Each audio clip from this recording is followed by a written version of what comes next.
What's up guys, my name is Ryan. In the last few years I've been exploring our incredible world and I want to share with you my favorite places, so here's my Earth Top 100.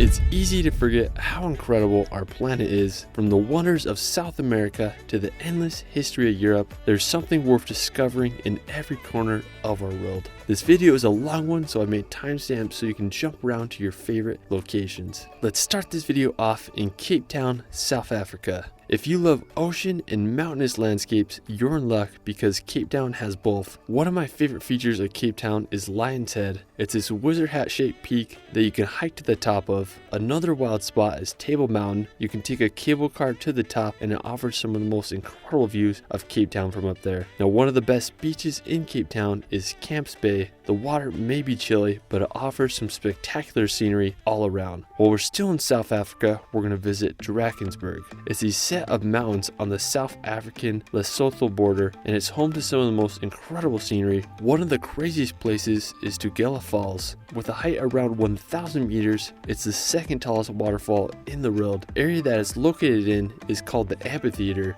It is just this bowl of massive cliffs that descend down to the gorge below. After, we're going to venture to Botswana to experience the Okavango Delta. Now, located in the northern part of the country, the Okavango Delta is this massive seasonal swamp that can be seen from space. The area gets flooded and it reaches its peak water levels during the summer months. Now, due to the influx of water, animals come from all over and it creates one of Africa's greatest wildlife concentrations. From elephants wandering through the chest-deep water to red Lençóis antelope running through the swamps, it's just incredible how much wildlife exists in the Okavango Delta. One of the best ways to experience it is by taking a boat and wandering through the endless canals and lagoons, marveling at all the wildlife. Now, afterwards, we're going to head to the famous Victoria Falls, located on the border between Zambia and Zimbabwe.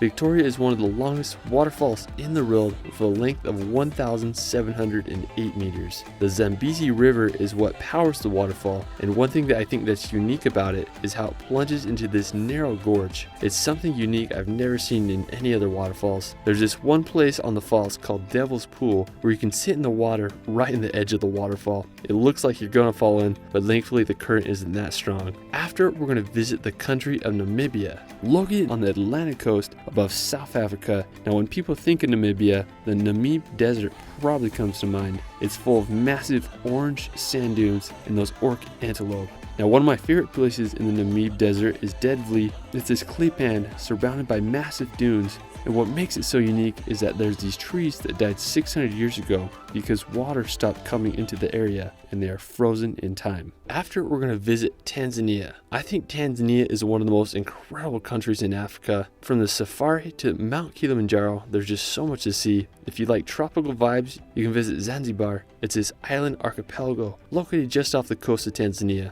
It's home to white sand beaches and a phenomenal coastline. Another one of my favorite places in Tanzania is the Serengeti. When it comes to the African safari, the Serengeti is one of the best places to witness Africa's wildlife. It's home to the Great Migration, which is when the wildebeest make a circular loop around the Serengeti into Kenya's Masai Mara every year. Now, the crowning feature of Tanzania and Africa in general is Mount Kilimanjaro. It's the tallest place in Africa and also the highest freestanding mountain in the world with an elevation of 5,895 meters. What's great about Mount Kilimanjaro is that it can be summited without climbing gear. The journey takes anywhere from 5 to 10 days to complete. Man, I'd love to do it someday. Now, one of the best places to view Mount Kilimanjaro is from the Amboseli National Park. It's located right across the border in Kenya, and I think it has one of the best views in the world, not only because it has a great view of Mount Kilimanjaro, but it's often coupled with animals such as elephants roaming free throughout the park. I mean, it's a scene straight out of The Lion King. Now, afterwards, we're going to venture to Ethiopia to visit the Simien Mountains. They are home to the highest point in Ethiopia. Now, one of my favorite features of the Simien Mountains is its wildlife. They are home to the Kalada baboon, also known as the bleeding heart monkey, which can only be found in the Ethiopia highlands. I mean, it's just such an interesting part of Africa. Now afterwards, we're going to visit the islands of the Seychelles. Now located in the Indian Ocean off the coast of East Africa, the Seychelles are an archipelago made up of 115 islands and are home to some of the world's most famous beaches. Now when you fly into Seychelles, you'll probably come to the island of Mahal. It's the biggest island in the archipelago and also home to Victoria, which is the island's capital. Now there's a lot to do and see on Mahal, and it's also a great place to venture off to the other islands. One of the most famous places in all the Seychelles is the beach called Anse Source d'Argent. It's located on the island of Ladakh, which you can reach by taking a ferry from the neighboring islands. It's often rated as one of the world's most beautiful beaches, and I totally understand why. It has these massive granite boulders that create an otherworldly landscape. After, we're going to visit Madagascar. After Indonesia, Madagascar is the largest island country in the world. One thing unique about Madagascar is that 90% of its plants and animal species are found nowhere else in the world. One of the most famous places in Madagascar is the Baobab Avenue. It's this dirt street lined with Grandidier's baobab trees, which are over 30 meters tall and almost 3,000 years old. Another destination to visit in Africa is the island of Réunion. Located in the Indian Ocean, Réunion is a French territory with some of the most incredible terrain. It's a volcanic island and totally reminds me of Hawaii. One of the most striking features of the island is the volcano called Piton de la Fournaise. It's currently one of the most active volcanoes in the world, with its most recent eruption in 2020. Réunion just has some of the most insane scenery. After, we're going to visit the nearby island of Mauritius. Unlike Réunion, Mauritius is its own country. It's an incredibly beautiful island with impressive mountain peaks and landscapes. Probably the most well-known feature of Mauritius is its underwater waterfall. While it isn't actually a waterfall, it creates an illusion of one and can best be seen from the air. Now after, we're going to head up to Egypt to visit the pyramids of Giza. As one of the ancient wonders of the world, I think the pyramids of Giza are some of the most baffling and intriguing structures on Earth. To think that thousands of years ago, millions of massive stone blocks were used to build one of the largest structures on Earth, it's just hard to comprehend. Now the pyramids are full of mystery, like how in the world were they built, what was their purpose, and just many other questions. Some archaeologists believe that the pyramids served as a tomb for the pharaohs, but I think they had a different purpose. Another interesting fact about the pyramids is that the coordinates are the exact same numbers as the speed of light. I mean, whether that means something or just a crazy coincidence, it's definitely something to think about. Now afterwards, we're going to head over to Jordan to visit Petra. Famous for being one of the wonders of the world, I first remember seeing Petra in the Indiana Jones movie. It's believed that the area was settled by the Nabateans around the 4th century BC, where they made Petra as the capital city of their kingdom. I think the most impressive place in Petra is the treasury. It's this temple that was carved straight out of sandstone rock, and it's believed to have served as a mausoleum for the Nabatean kingdom. It got its name as the treasury because local Bedouins believed treasure was hidden inside. While we're still in Jordan, we're going to head over to the Wadi Rum Desert. Located near the border of Saudi Arabia, Wadi Rum is this incredible desert landscape with unique rock features. It's been the filming location for movies such as Aladdin and Star Wars. It really feels like you're on another planet here, and no wonder why so many films are created in this beautiful desert. Now afterwards, we're going to head over to Saudi Arabia. Located in the Middle East, Saudi Arabia was a rather mysterious country until it opened its borders to tourists in 2019. The largest and capital city of Saudi Arabia is Riyadh. It's a major financial hub and full of fascinating skyscrapers. Now one of the most interesting places in Saudi is called Al-Ula. It's located in the northwestern part of the country, and it's home to some fascinating rock formations and ancient tombs. The area was founded back in the 6th century, and it's just full of so much history. After, we're going to head over to the UAE to visit Dubai.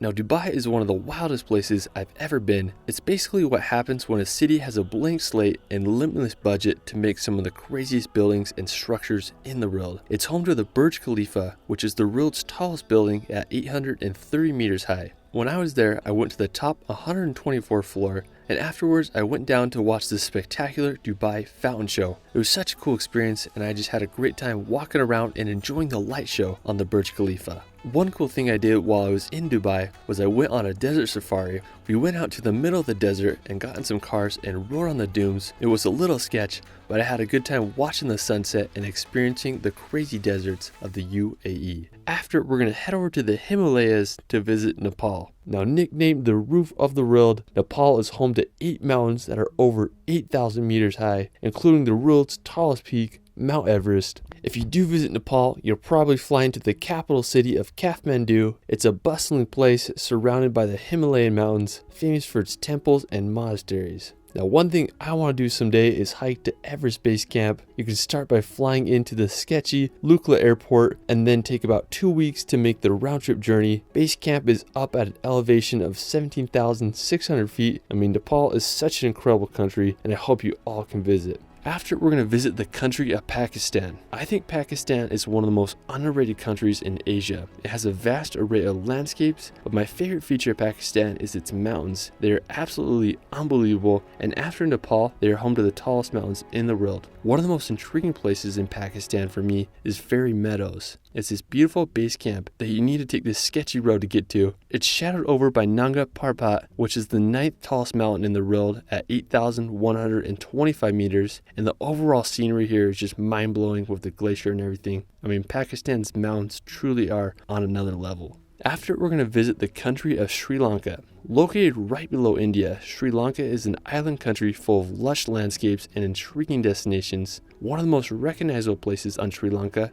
is Sigiriya, or Lion's Rock. It's this massive monolith that sticks out of the landscape, and on top of it there's an ancient fortress that was built in the 5th century AD. Today it stands as one of the best preserved examples of ancient urban planning. Afterwards, we're going to head over to India to visit the Taj Mahal. Now, when I think of India, the Taj Mahal almost always comes to mind. It was completed in the year 1653 and took over $1 billion adjusted for inflation to complete. It was built by the Mughal emperor at the time as a place to house the tomb of his favorite wife. It just blows my mind that this was created almost 400 years ago. Today it stands as a symbol for India and receives over 6 million visitors a year. Another intriguing destination in India is Varanasi.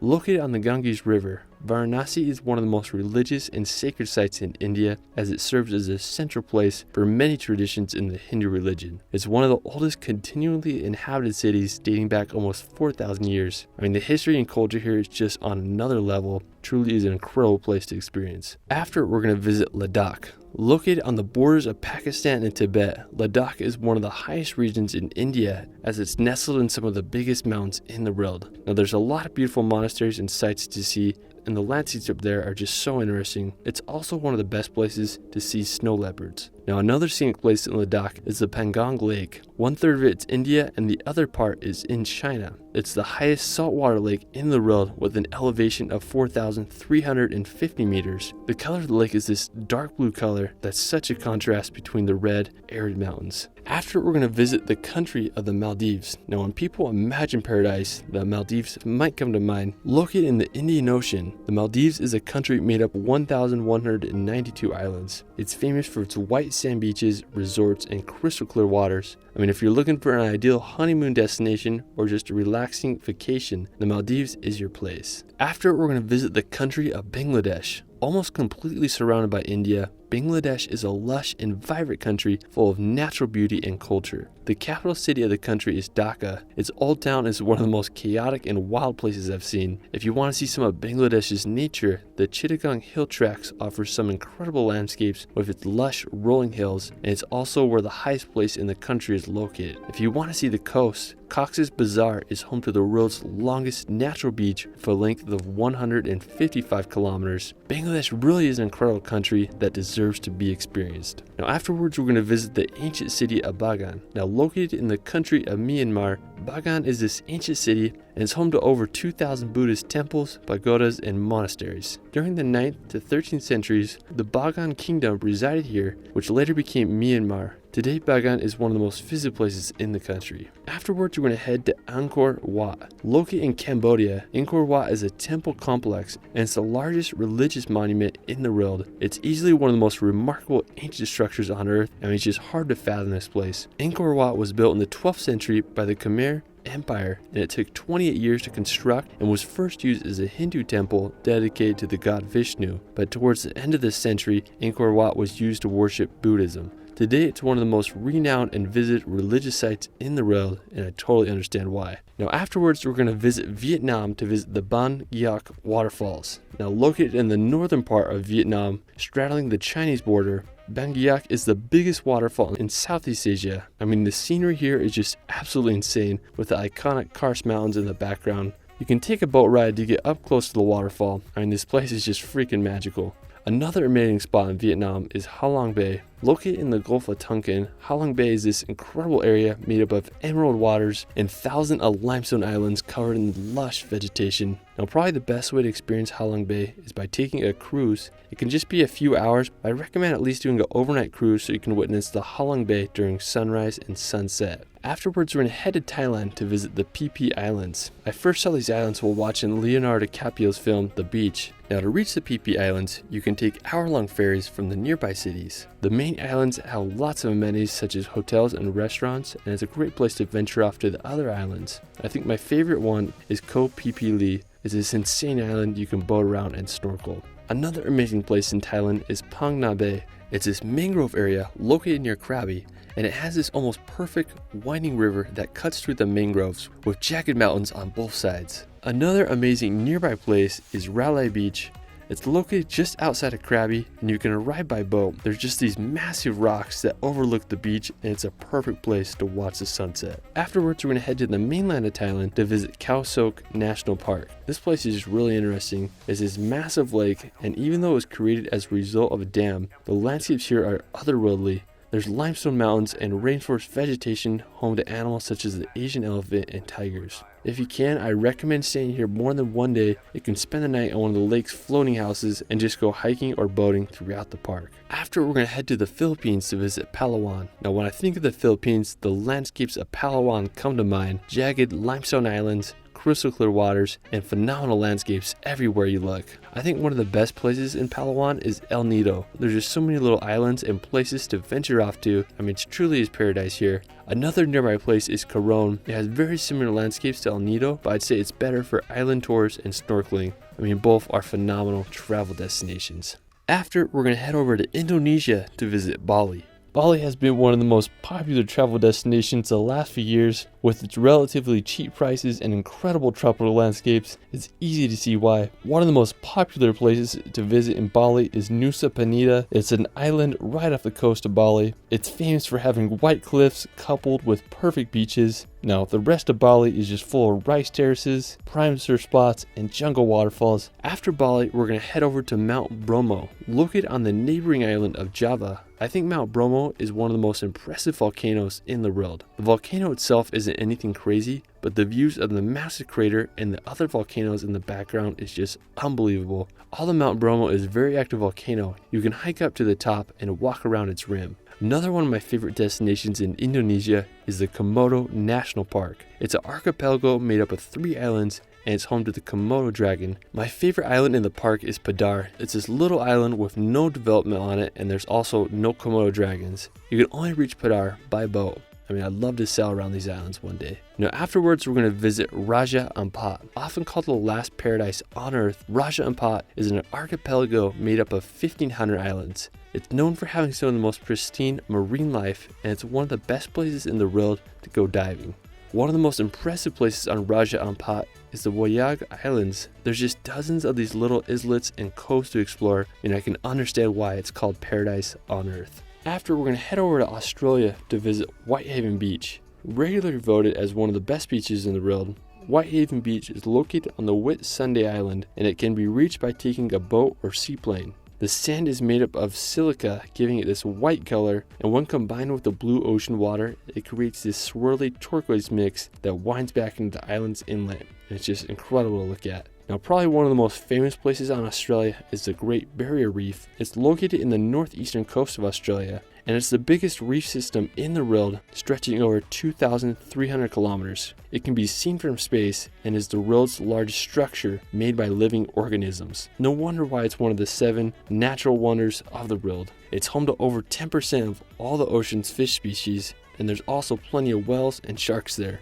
I mean, it would be a dream to go scuba diving here one day. Another incredible place on Australia's mainland near the Barrier Reef is the Daintree Rainforest. It's a combination of mountains, untouched beaches, and possibly the oldest rainforest in the world, which began over 110 million years ago. The rainforest is home to animals such as the cassowary, which is one of the world's biggest birds. The Daintree Rainforest has landscapes that I had no idea exist in Australia. The area around Cape Tribulation is so scenic, with sea mountains covered in the lush rainforest vegetation. Now afterwards, we're going to head into Australia's center to visit the outback.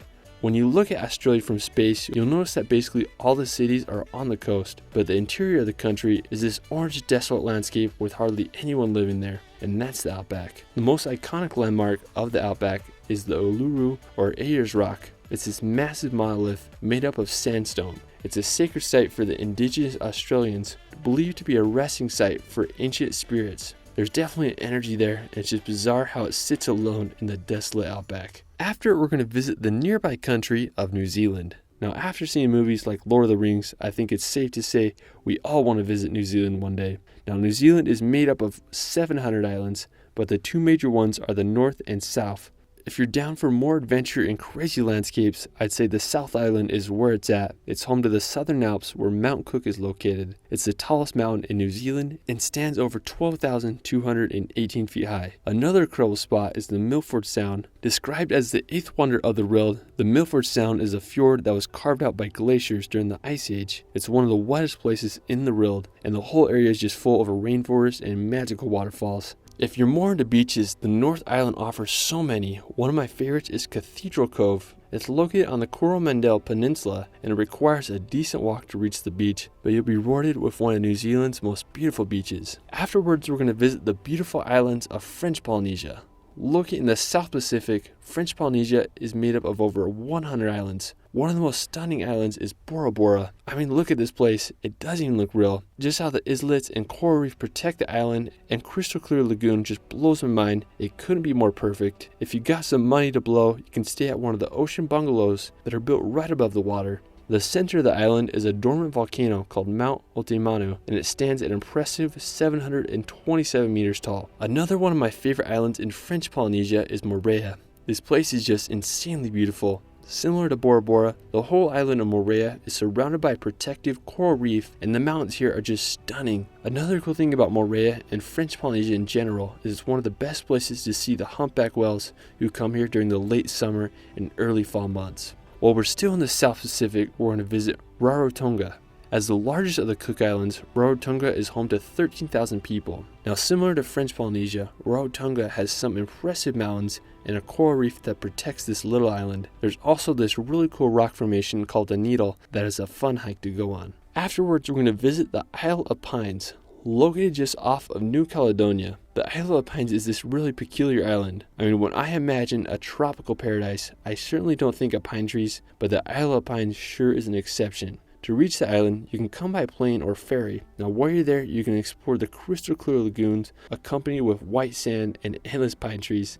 I mean, just such a unique and beautiful little island. After, we're going to head to the Caribbean to visit St. Lucia. Of all the Caribbean islands, I think St. Lucia is one of the most impressive. My favorite features of St. Lucia is its pitons, which are these jagged mountains that come straight out of the ocean. I mean, I could totally imagine Jack Sparrow sailing his ship with this as his backdrop. Right above St. Lucia is the island of Martinique. It's a French territory, and it sure is beautiful. It has everything from historical towns to beaches perfect for surfing. The highest point on the island is Mount Pelée with an elevation of 1,397 meters. Right below the volcano is this town of St. Pierre. It was founded back in 1635 and was known as the Paris of the Caribbean. In 1902, Mount Pelée erupted and the whole town was sadly destroyed. Thankfully today, it's been restored and I just love the backdrop it has with the coast and Mount Pelée. Another one of my favorite places in the Caribbean is Guadeloupe. It's a set of 12 islands and like Martinique, it's a French overseas region. One of the most beautiful places on Guadeloupe is Terre de Haut.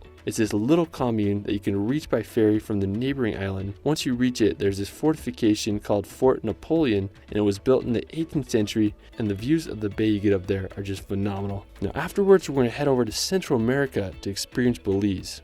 Belize is one of my all-time favorite countries. I may be a little biased because I lived there for over a year. It's one of the most colorful and diverse places I've ever been. It's home to the second largest coral reef system in the world, and it's home to animals, crystal clear waters, and ancient ruins. One of my favorite places in Belize is this ruin called Sunantinich. It's one of Belize's most impressive and easily accessible ruins. Sunantinich translates to Sculpture of the Lady. Another one of Belize's most iconic sites is the Great Blue Hole. I mean, when you think of Belize, this is what you'll probably think of. It's over 1,000 feet wide and 400 feet deep. Truly one of the most unique locations on Earth. After, we're going to head over to Guatemala to visit Tikal. Located in the rainforest of northern Guatemala, Tikal is one of the most incredible archaeological sites in the world. The area was first inhabited around the 6th century BC, but Tikal really began to flourish between the years 200 to 850 AD, as it served as the capital of one of the most powerful ancient Mayan kingdoms.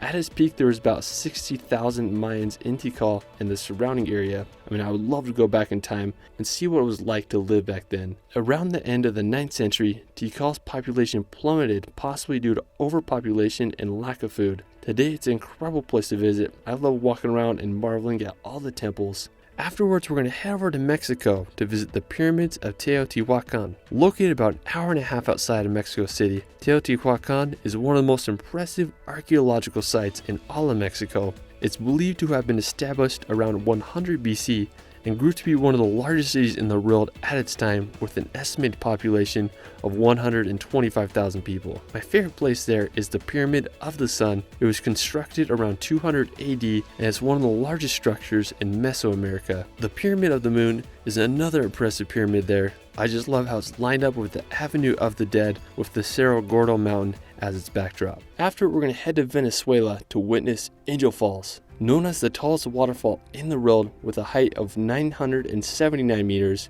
Now, special thanks to my buddy Ellis Van Jason for sharing his FPV footage from here and many other parts of this video. He ventured into the depths of the Venezuelan jungle for 2 weeks to get some of the world's most incredible footage of this waterfall. I mean, it's seriously jaw-dropping. I'll link his video of his Venezuelan adventure in the description below so you can check it out for yourself. Now, to reach Angel Falls, it's not an easy journey. You'll fly into this town of Canema, and from there you'll take a day boat trip up the river to reach the falls. While it's not an easy journey to get there, the falls are more than worth it. Now, while we're still on the topic of waterfalls, the world's tallest single drop waterfall is in the neighboring country of Guyana. It's called Kater Falls and has a height of 226 meters. You can reach the falls by flying into a small airport. I just love the remoteness of this place. There's literally nothing around besides the powerful waterfall. Afterwards, we're going to head over to Brazil to visit Lençóis Maranhenses. Located in the northeastern part of the country, Lençóis Maranhenses is one of the most unique landscapes in South America.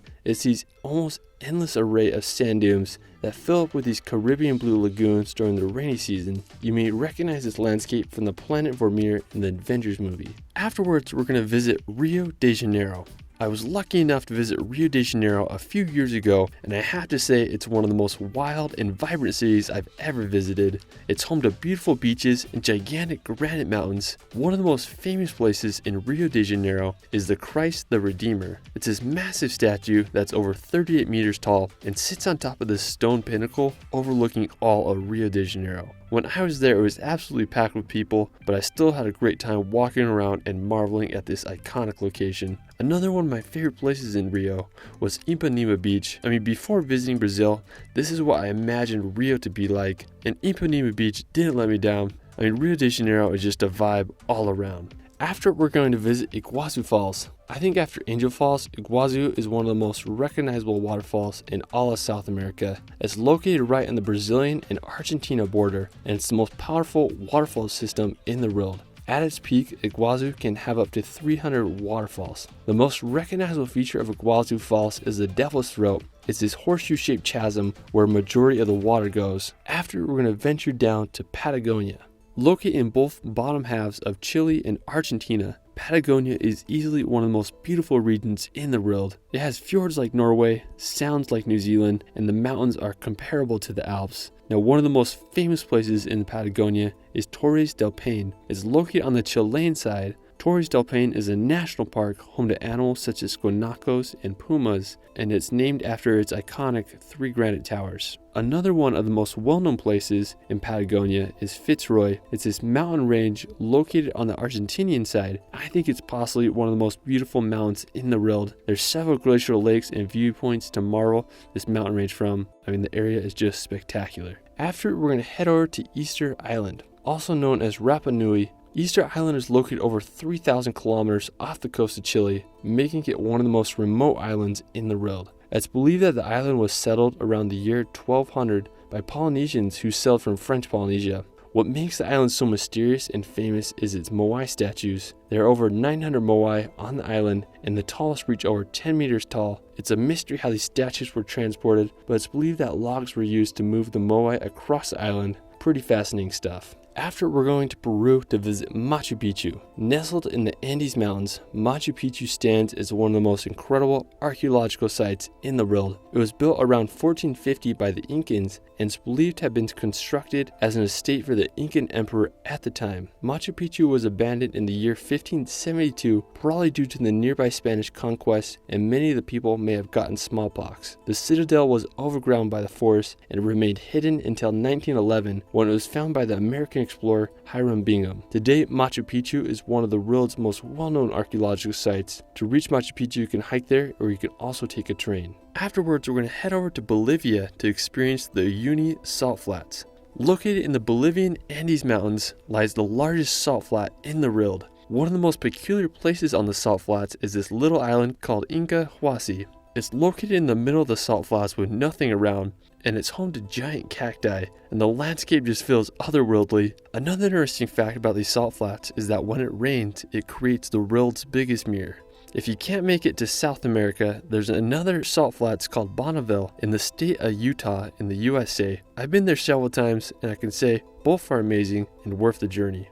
After, we're going to visit the Galapagos Islands. Located right on the equator, the Galapagos Islands are a volcanic archipelago made up of 21 islands. They were discovered in the 16th century and later popularized by Charles Darwin, who studied the island's unique endemic animal species. Some of my favorite animals on the island are the marine iguanas and the blue-footed birds. After, we're going to head to the Hawaiian Islands to visit Kauai. Of all the Hawaiian Islands, Kauai is the oldest, making it the most beautiful and diverse. It's nicknamed the Garden Island, and when you go there, you'll understand why. One of my favorite places on Kauai is the Nepali coast. There are very few places in the world, if any, that can match the beauty of this coastline. The Nepali coast is filled with sea cliffs that rise over 1,000 meters from the ocean, contrasted with deep, narrow valleys that empty to the sea below. There are several ways to experience the Nepali coast. One of the best ways is by helicopter. It can be a little expensive, but you're able to get incredible views of the cliffs. Another great way is through a boat tour. You'll be able to experience the coast from a new perspective, and you can also jump off the boat and do some snorkeling in the ocean. It's truly phenomenal. If you're on a budget like me, there's plenty of hikes and lookout spots you can go to have an amazing experience exploring the Nepali coast. While we're still in Hawaii, we're going to visit the island of Oahu. Of all the islands in Hawaii, I have to say that Oahu is my favorite. I lived here for almost a year on the North Shore. It was some of the greatest times of my life. If you love hiking, surfing, and adventures, Oahu is the place for you. One of the most popular places on Oahu is Waikiki. It's a perfect combination of city and ocean. The beach is lined with high-rise hotels, and it's a perfect place to surf and catch some waves. Another one of my favorite places on Oahu is the North Shore. The North Shore is made up of 17 miles of coastline that is home to some of the greatest surfing in the world. One of the most well-known beaches on the North Shore is the Bonsai Pipeline. The waves are created by a super sharp and dangerous reef that causes the waves to break just right. During the winter months, some of the most popular surfing competitions are held here, and the waves can reach over 20 feet high. When there aren't crazy waves, I just love swimming on the North Shore. The water is so clear and the waves are so fun to swim in. After, we're going to head to California to visit Yosemite National Park. Now, Yosemite is one of the most stunning national parks in all the US. It's famous for its massive granite cliffs, clear streams, and gigantic waterfalls. One of my favorite features of the park is the Half Dome. It's this gigantic piece of granite that rises over 5,000 feet from the valley below. Another impressive feature of the park is the Yosemite Falls. It's one of the world's tallest waterfalls with a height of 1,430 feet. From Yosemite, we're going to take a drive on Big Sur. Located on the Pacific 101 highway, Big Sur is one of America's most scenic roads, known for its winding turns, seaside cliffs, and views of the misty coastline. One of the coolest places on Big Sur is the Bixby Creek Bridge. It's just so photogenic with the coastline. Now another one of my favorite spots is the Iguazu Falls, which is this 80-foot waterfall that falls onto the beach below. After exploring California, we're going to make the drive up to Oregon. Now I have to say Oregon is one of my favorite states in all the US. It's home to massive volcanoes and countless waterfalls. Me and my wife did a road trip through the state a few years ago and it was extremely enjoyable. I think Oregon is home to some of the best coastline in America. I highly recommend just driving up the 101 Coastal Highway. One of my favorite places on the drive is Cannon Beach. If you watch the movie The Goonies, you'll recognize it. Another beautiful spot is the Samuel H. Boardman Scenic Corridor. It's one of the most beautiful spots on the Oregon coast in my opinion. After, we're going to visit Yellowstone National Park.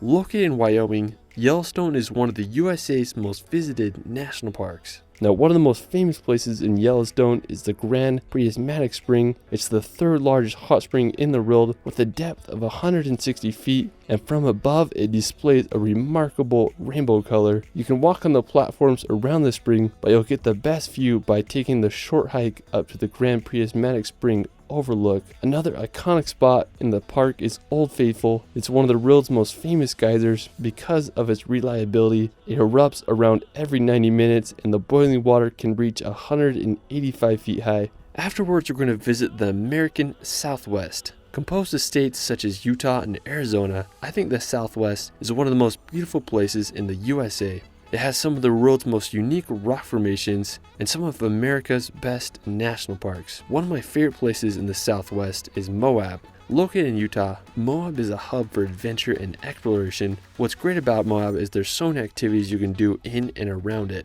One of my favorites is the Fisher Towers. It's just about a 40-minute drive outside of Moab. It's home to the Titan Tower, which is claimed to be the largest freestanding rock tower in the US with a prominence of 700 feet. You can do about a 4-mile round-trip hike and experience all the towers from below. I mean, just such a cool hike with incredible views. Now, another cool spot right outside of Moab is Corona Arch. I remember the first time I saw this place was in Devon Supertramp's video where they made a giant rope swing off of it. Now, to get to the arch, it's a fairly easy hike of 2.4 miles round trip. If you want to avoid the heat, I recommend doing the hike early in the morning or in the evening.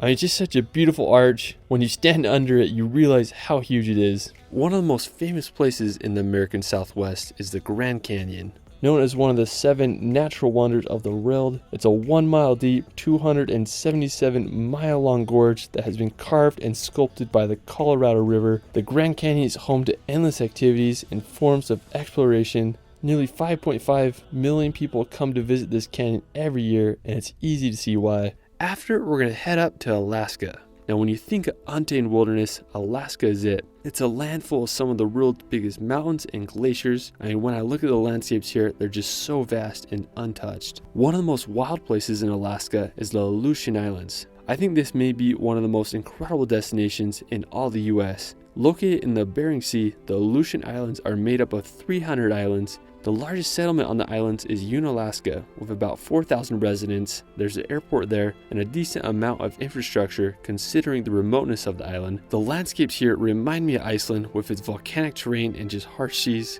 The islands are also full of history. During World War II, Japan landed and occupied 2 of the Aleutian Islands, making it the only invasion on US soil during World War II. Now afterwards, we're going to head over to Canada to visit British Columbia. Sandwiched right between Alaska and Washington, British Columbia is an incredible area full of massive mountains and endless beauty. British Columbia is a wonderland if you're into action sports. It has some of the world's best mountain biking and kayaking, and it's also where the ski resort Whistler is located. While we're still in Canada, we're going to visit Banff National Park. If you love gigantic mountains and pristine alpine lakes, this is the place for you. It's Canada's oldest national park and easily one of the most scenic. My favorite place in the park is Moraine Lake. It just has this stunning turquoise water with a backdrop of the Rockies Mountains. I mean, it's hard to match that scenery. After, we're going to visit the land of the rising sun, Japan. From the snow-covered northern island of Sapporo to the Japanese Alps, this little island country has so much to offer. Now, when you get to Japan, you can visit Tokyo. It's the largest city in the world with a population over 37 million. From Tokyo, you can venture about an hour and a half outside to visit Mount Fuji. The active volcano is the tallest peak in Japan with a height of 12,388 feet. It's a perfect cone shape and acts as a sacred symbol for the country. A great place to view Mount Fuji from is Lake Kawaguchi. You can get a wonderful view of the volcano from there, and overall it's just a beautiful area. Nearby is the Charito Pagoda, which offers one of the most incredible views of the sacred volcano. Afterwards, we're going to head over to China to visit the magical mountains of Zhangjiajie. Now, located in the Hunan province, this forest is home to some of the world's most bizarre scenery. The park is full of these rock pillars that ascend from the forest floor. They are covered in lush vegetation and often misty clouds, adding to their magic. Now, these rock pillars are the inspiration behind the floating mountains in the movie Avatar.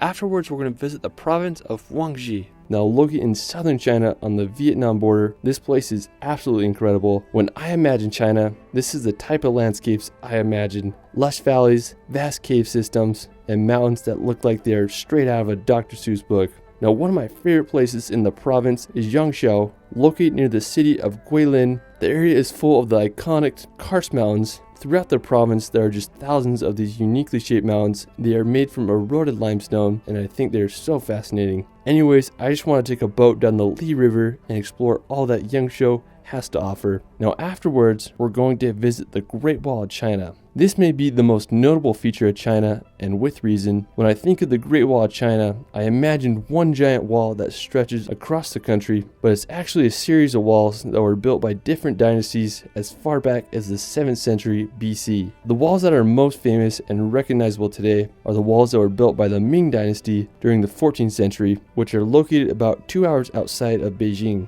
Now, in total, there are about 13,000 miles of walls across China, making it one of the greatest architectural feats in human history. After, we're going to head over to Russia to visit the Kamchatka Peninsula. Now, this may be one of the most wild and beautiful places in all of Russia. It's a sea-battered land dotted with over 160 volcanoes. It's basically Russia's version of Iceland, with a little bit of Alaska. The volcanic peninsula is home to bears, killer whales, and some of the most stunning places I've ever seen. There are no roads from mainland Russia that lead to Kamchatka, so the best way to get there is by plane. I think this may be one of the most beautiful yet undiscovered places in the world. After Kamchatka, we're going to head over to Siberia. Siberia is just this massive region. It makes up more than 3/4 of Russia's land area, but only about 25% of Russia's population lives there due to its remoteness and harsh weather. One of the craziest places in Siberia and all of Russia is Lake Baikal, located in the southern part of Siberia. Lake Baikal is the largest freshwater lake in the world. It contains more than 20% of all the world's fresh water. It's also the world's deepest lake with a depth of 1,642 meters.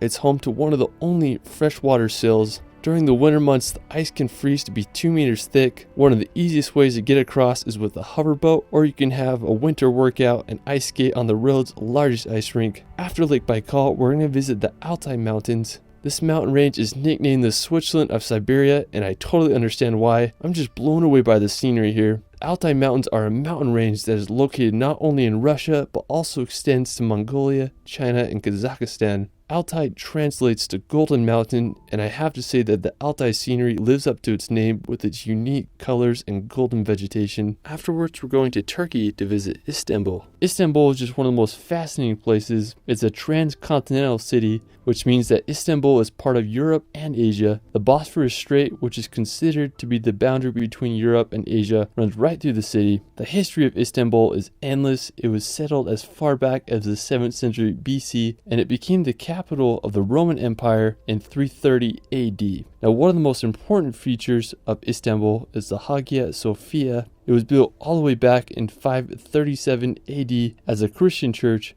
but after the fall of Constantinople in 1453, the church was converted into a mosque. At the time of its completion, it was the world's largest interior space and the first building to use a fully pendative dome. I mean, just such an amazing structure. After, we're going to visit Cappadocia. Now, located in the heart of the country, Cappadocia is famous for its unique rock formations and skies full of hot air balloons. Cappadocia was first mentioned in the 6th century BC. Today, it's one of Turkey's most recognized places. One of the main towns in Cappadocia is Göreme, Almost every morning, the horizon in Goremi is filled with hundreds of hot air balloons. I mean, it doesn't get more magical than that. After, we're going to head over to Italy to visit Sardinia. Now, with some of Europe's best coastline, pristine beaches, and the clearest water you've ever seen, Sardinia is the place to be. The main reason I wanted to go to Sardinia was to visit Cala Golorizze. I think it's easily one of the most beautiful beaches in all of Italy. It has these massive pointy rock formations coupled with green cliffs and Gatorade blue water. We anchored and immediately went for a swim. I mean, the visibility was absolutely incredible. It's some of the best I've ever swam in. Another reason I wanted to go to Cala Golorizze is because there's a sea arch where you can cliff jump. I sent a few jumps off and it was just so much fun. I mean, there's no better feeling than sending a gainer into the ocean. I mean, there's just so much to do and see in Sardinia. I hope you can all visit one day. Now, after Sardinia, let's head over to the Amalfi Coast. I have to say this is one of the most beautiful places, not just in Italy, but all of Europe. It's just hard to believe this place exists. Now, one of the most well-known towns on the Amalfi Coast is Positano. I mean, when you see this place in real life, you won't believe it. It's hard to beat the backdrop of the mountains filled with colorful villas against the Mediterranean Sea filled with boats and yachts. One of my personal favorite places on the Amalfi Coast is Fiordo di Furore. This is easily one of the most scenic beaches I've ever been to. It's located in this little fjord complemented with an incredible arch bridge. I mean, it's a paradise for cliff jumping. There's so many places you can jump from. Now afterwards, we're going to head over to Sicily to visit the Aeolian Islands. Now, the Aeolian Islands are an archipelago made up of 7 inhabited islands located off of Sicily's northern coast. Now, the islands were created by volcanic activity, and as a result, they are home to some of the most bizarre landscapes. We sailed around for a week and went to some of the most phenomenal places the islands have to offer. Now, the most epic island on the archipelago is probably Stromboli. It's nicknamed the Lighthouse of the Mediterranean, and at night you can see lava shooting out the top. We took a boat to the northern side of the island and got some of the best views of the volcano. After, we're going to visit Italy's capital, Rome. Now, Rome may be one of the most iconic cities in the world. Its history spans over 28 centuries, with its founding taking place in 753 BC. Ancient Rome's architecture stands today and draws millions of tourists each year. One of the most well-known structures of the capital is the Colosseum. It's this oval-shaped amphitheater that was completed in 80 AD. It's the largest amphitheater ever built and could hold anywhere from 50 to 80,000 spectators. You can marvel at its architecture from the outside or take a guided tour to witness the interior. Another one of my favorite attractions is the Trevi Fountain. It's this Baroque-styled fountain that was built in 1762. There's just so much to see in Rome. I hope you can all visit one day. While we're still in Italy, we're going to head over to Tuscany. Located in central Italy, Tuscany is known for its landscapes, history, and artistic legacy. Now, one of my favorite places there is San Gimignano. It's this hilltop town famous for its watchtowers and incredibly preserved medieval features. Now, the city of Florence is the crowning feature of Tuscany. It's considered to be the birthplace of the Renaissance, and the history there is endless. Whether you walk across the Ponte Vecchio Bridge or marvel at the architecture of the Duomo, Florence is sure to take you back in time. After, we're going to visit the Italian Dolomites. I have to say these are my favorite mountains in all the world. I spent several weeks exploring these mountains, and I consider it to be some of the greatest days of my life. The Dolomites are home to endless jagged peaks, scenic alpine lakes, and just fairy town villages. One of my favorite places in the Dolomites is Saseda. I remember the first time I saw a video of this mountain, I couldn't believe it existed. The green grass slopes contrasted with the jagged mountain ridge, often covered in clouds, makes one of the most scenic landscape combos in the world. Another magical place nearby is Alpe di Susi. It's home to the largest high alpine meadow in Europe, and the backdrop of the Sassolungo mountain with the huts creates a scene straight out of a dream. Afterwards, we're going to head over to Switzerland to visit the Alps. I have to say the Swiss Alps are one of my all-time favorite regions in the world. There's just something magical about the massive mountains, incredible landscapes, and history that exists there. In general, I think Switzerland is one of the most well-run countries in the world, and you'll know what I mean when you visit. I mean, everything is perfect. The only downside is that it's very expensive. One of my favorite places in the Swiss Alps is Zermatt. It's this enchanting village that is overlooked by the daunting Matterhorn mountain. Zermatt is a great place to walk around and explore, and it's also an ideal starting place for many incredible hikes. You can take up the Gornergrat Railway to get some incredible views of the Matterhorn and surrounding mountains. Another one of my favorite places in the Swiss Alps is Lauterbrunnen. It's this magical village with waterfalls that descend upon it. I mean, it's a real life fairy tale. When you visit here, it's just hard to believe that places like this actually exist. Afterwards, we're going to head over to Portugal to visit Madeira. Located in the Atlantic Ocean off the coast of Africa, Madeira is often called the Hawaii of Europe, and after visiting it, I totally understand why. My favorite place on Madeira is Pico do Arriero. It's one of the tallest points on the island, and since you're so high up, you'll often be in or above the clouds. Now the hiking there is exquisite, the trails are so well maintained, and you get some of the most phenomenal views, and you don't even need to hike that far. I was blown away by the dramatic peaks and unique reddish and orange colors of the rock. I mean, if you're up for adventure in 2023, you gotta give Madeira a visit. While we're still in the Atlantic, we're going to visit Portugal's archipelago of the Azores. Now the Azores are a group of 9 islands like none other. They remind me of a hybrid of New Zealand and Hawaii with rolling pastures and green scenery. I mean, it's basically the Garden of Eden in real life. The largest island on the Azores is São Miguel. One of the most stunning places on the island is Lagoa das Sete Cidades. It's a twin lake situated in the crater of a volcano.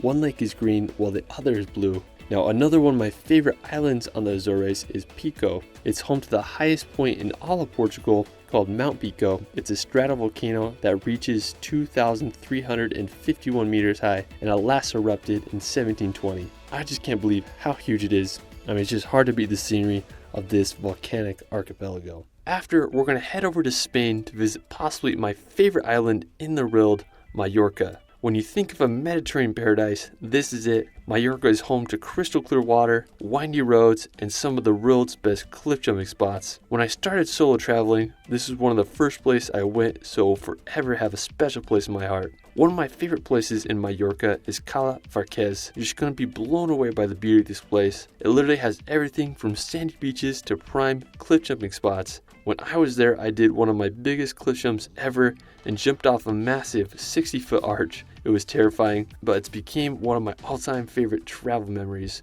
After, we're going to head up to Ireland to visit the dramatic Skellig Islands.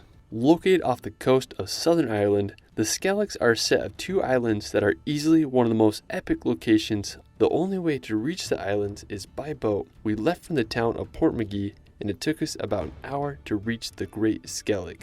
We got off the boat, and I was just so freaking stoked. We just started walking up the island's path until we reached the stairs that lead up to the top to the monasteries. Now, the history of the island is just absolutely fascinating. The monastic settlement dates back to the 6th century, where the monks of St. Fionan lived simple lives on this isolated island. They built these beehive huts completely out of stone. They were precisely designed to make sure no water could get into them. Now, it's believed there were about 12 monks that lived here at a time. In the 13th century, the monks left the island for mainland Ireland, and since then, Skellig has become a place for pilgrimage. All in all, the Skellig Islands were one of the coolest places I've ever been, and I couldn't recommend them enough. Afterwards, we're going to venture to Scotland to visit the Isle of Skye. This is one of my favorite places, not just in Scotland, but the world. You literally feel like you're in a fairy tale when you visit. I was lucky enough to go here a few summers ago, and it was one of the most memorable weeks of my life. One of the most impressive places on the Isle of Skye is the Old Man of Storr. It's one of my all-time favorite rock formations. I felt like I was on the set of Game of Thrones. When you drive to the store, you can see in the distance and just gets you so pumped. Now, to get to the Old Man Store, it's about a 4-kilometer hike. You'll walk through some conservation gates and you'll reach the infamous rock pinnacles. So the legend of the Old Man Store is supposedly a giant lived here a long time ago, and when he was buried, his thumb was left sticking out of the ground, creating the mystical rock formation. Afterwards, we're going to head to the Arctic Circle to visit the Lofoten Islands. Now, Lofoten is located in northern Norway, and even though it is in the Arctic Circle, it feels like you're on a tropical island. I was lucky enough to go there a few summers ago and just had an incredible journey road tripping through the islands. Our first pit stop was at this little fishing village called Henningsvær. Henningsvær is home to the world's most scenic soccer field. When we got there, we sadly didn't have a ball, but we had a good time playing on the field and enjoying the incredible views of Henningsvær. If you want to do an amazing hike, I recommend hiking to Kvalika Beach. It's about a 4-kilometer round trip trek, and I promise it's worth it. When you get to the beach, you're going to be amazed by the landscape. It has mountains that remind me of Switzerland, an ocean that looks like the Caribbean, and it's green as a tropical island.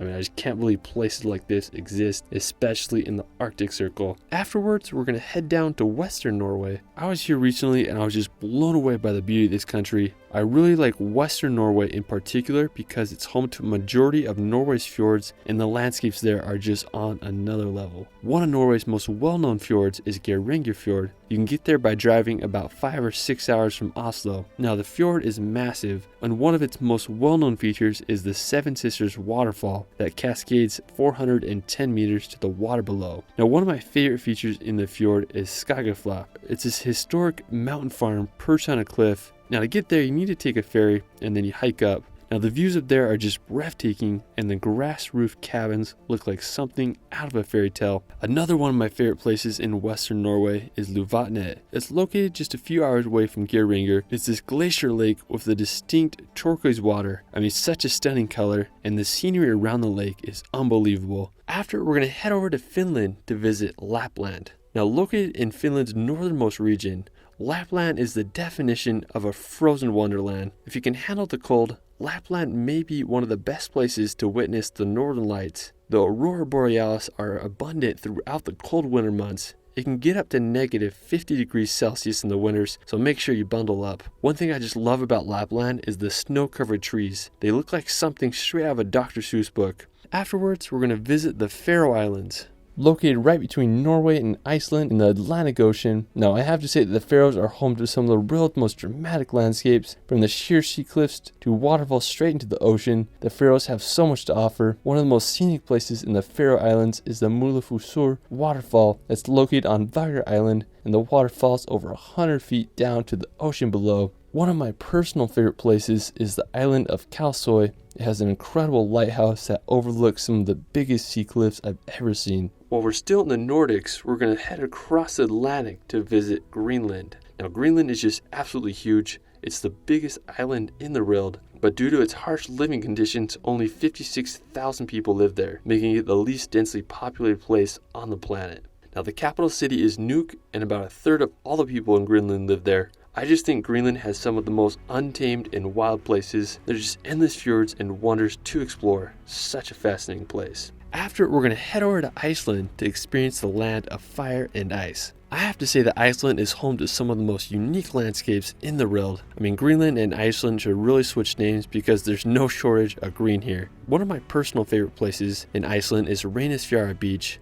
It's a black sand beach that's about a 2-hour drive from Reykjavik. What I really loved about the beach is its basalt sea stacks in the ocean. It makes you wonder how the Vikings must have felt when they washed upon these Icelandic shores. Another impressive place in Iceland is the Skogafoss waterfall. It's easily one of the most impressive waterfalls in all Iceland, with a drop of over 62 meters. On the other side of Iceland, you can visit the Kirkjufellsfoss. It's this uniquely shaped mountain that looks like Gandalf's hat. If you go during the wintertime, you might get lucky and experience the northern lights. There's just so much to see in Iceland, and I hope everyone can witness it at least once in their life. Afterwards, we're going to head over to Germany to visit the Neuschwanstein Castle. I have to say that it is the most beautiful castle in all Europe. It's what inspired Disney's Sleeping Beauty castle. I mean, it's just the perfect place for a princess. Now, the castle is nestled at the very tip of southern Germany. Neuschwanstein Castle is placed perfectly in the mountains with a phenomenal 360 view of the Bavarian Alps and the town below. When I was there, we walked around the castle.